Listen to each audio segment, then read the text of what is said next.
ای آبشار، آینه بی غبار من،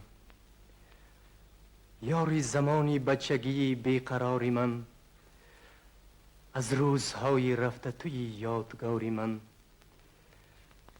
آهنگ های کهنه را تکرار میکنی، یادی به خواب رفته را بیدار میکنی، رازی مرا به لفظ خود اظهار میکنی.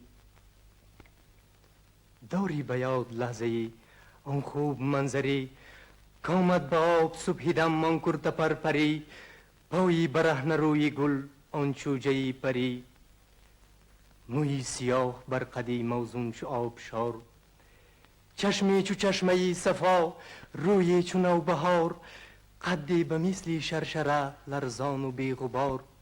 گلخنده می کرد و گل در آب می فکند، طفلی به آب گوهری نایاب می فکند، سوزی به جانی بچه بیتاب می فکند. می رفت و رنگ و رونقی گلزار می شکست، می آمد و از آمدش خمار می شکست، لب تشنگی تشنه دیدار می شکست. آن دخترک کی بود مرا بلکه خواهرم، یا در بهاری نورسی او بود دلبرم، یا چون کبوتری سفید او بود همپرم.